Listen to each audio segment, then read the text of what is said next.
Olá, meus curiosos! Sejam bem-vindos à Biblioteca Sombria.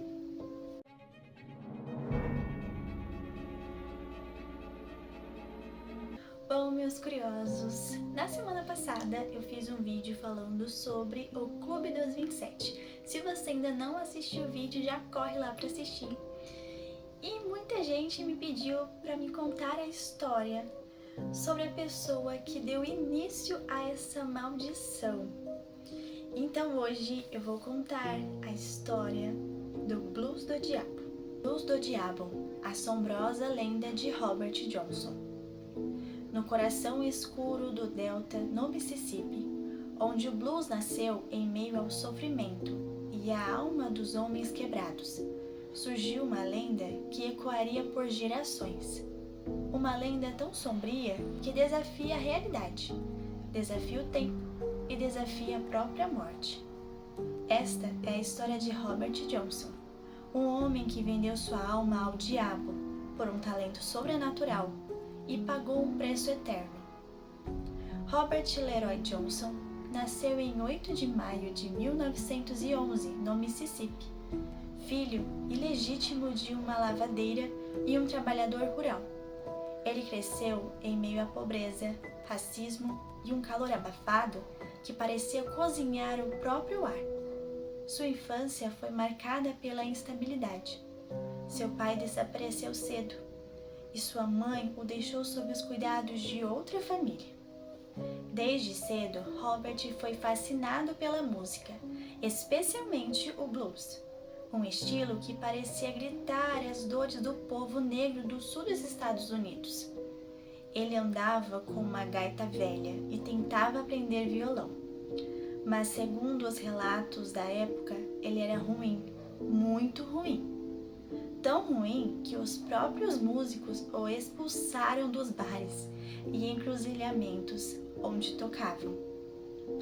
Mas foi aí que algo estranho aconteceu. Por volta de 1930, Robert simplesmente desapareceu. Sumiu do mapa. Durante quase 2 anos. Ninguém sabia onde ele estava, mas quando voltou, não era mais o mesmo. E isso é bem literal, ele não era mais o mesmo. Robert Johnson voltou como mestre absoluto do blues. Seu estilo era completamente diferente, rápido, intenso, quase impossível de imitar. Parecia que seus dedos tinham ganhado vida própria. Seu som tinha uma melodia melancólica, como se invocasse os espíritos do outro lado. Os mais velhos, os músicos experientes, ficaram atônicos. Como aquele garoto desafinado e fraco tinha se tornado do nada o maior guitarrista que eles já tinham visto. A resposta surgiu na forma de uma história. Uma história que começou a circular entre os músicos, bêbados e andarilhos. Diz a lenda que Robert Johnson, desesperado para ter sucesso, foi instruído a ir até uma encruzilhada, um cruzamento entre estradas rurais, à meia-noite. Ali, segundo os velhos praticantes de voodoo e voodoo do sul, era onde os portões entre este mundo e o inferno se abriram. Em uma dessas noites sem lua, Johnson teria levado seu violão até a famosa encruzilhada, ajoelhado no chão, de terra batida e esperado. Até que uma figura apareceu. Um homem alto, vestido de preto, pele escura como carvão, olhos como brasas apagadas. O estranho pegou o violão das mãos de Robert, afinou com cuidado, tocou algumas notas e o devolveu. E então disse para Robert Johnson: "Pronto, agora você sabe tocar." E com isso, ele simplesmente desapareceu. A partir daquele momento, a habilidade de Robert Johnson explodiu de forma quase sobrenatural. Mas como toda barganha demoníaca, o preço seria cobrado em algum momento.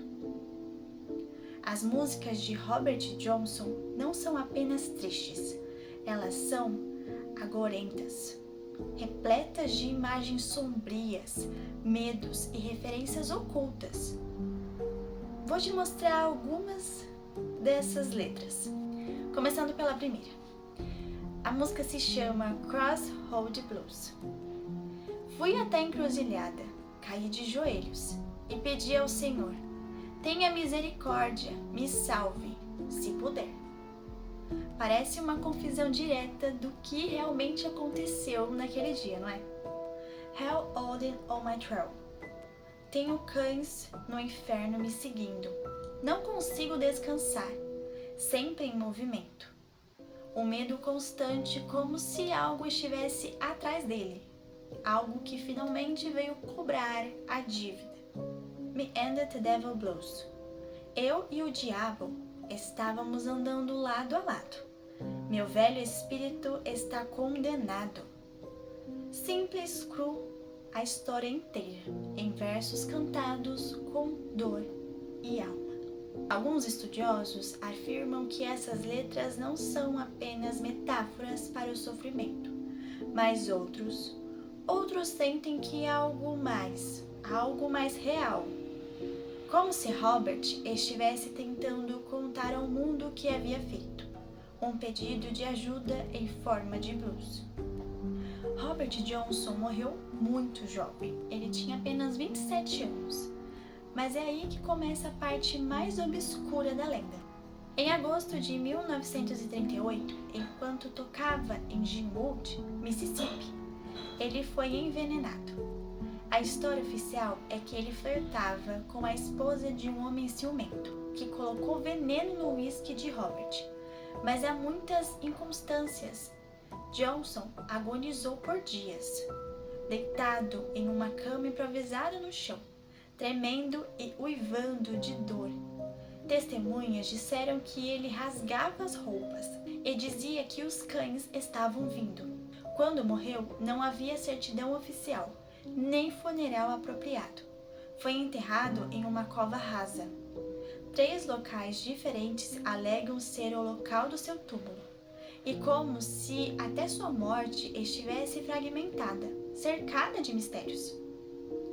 Robert Johnson foi o primeiro artista notável a morrer aos 27 anos, o que mais tarde se tornaria conhecido como o infame Clube dos 27, que inclui Jimi Hendrix, Janis Joplin, Kurt Cobain e Amy Winehouse. Todos morreram aos 27 anos, todos envolvidos com temas de dor, escuridão ou dependência. Coincidência? Ou será que a barganha feita naquela encruzilhada ainda cobra seu preço, gerações pós gerações? Johnson gravou apenas 29 músicas em sua vida, mas essas faixas seriam redescobertas décadas depois por artistas como Keith Richards, Eric Clapton e Bob Dylan, que diz ter feito um pacto com algo depois de ouvir suas gravações. Mas até hoje, ninguém toca como ele. Ninguém consegue replicar a velocidade, a profundidade, o peso espiritual de suas músicas. Alguns dizem que, ao ouvi-las de madrugada, é possível sentir algo no ambiente mudar. Outros alegam ouvir uma segunda guitarra, que não está lá, tocando junto com ele. Seria a guitarra do diabo? A história de Robert Johnson é muito mais do que uma lenda do blues. É um aviso, um lembrete de que o talento pode vir com um preço e que nem todo sucesso é conquistado com esforço humano. E um aviso para vocês. Quando você estiver sozinho à meia-noite, caminhando por uma estrada deserta e ouvir uma melodia triste vindo de longe, não siga o som. Pelo amor de Deus, e não vá em uma encruzilhada, gente. Uma pergunta que eu faço pra vocês me responderem aqui nos comentários. Vocês acham que não, que Robert Johnson tirou esses 2 anos sabáticos pra ele realmente aprender a tocar? Ou vocês acham que realmente Robert Johnson fez o pacto com o diabo e depois o outro lado veio cobrar a dívida? Comentem aqui embaixo o que vocês acham dessa história. Se vocês gostam de conteúdos como esse e não é inscrito no canal, já se inscreva, ative o sininho, compartilhe com seus amigos e, claro, te espero para o próximo conto.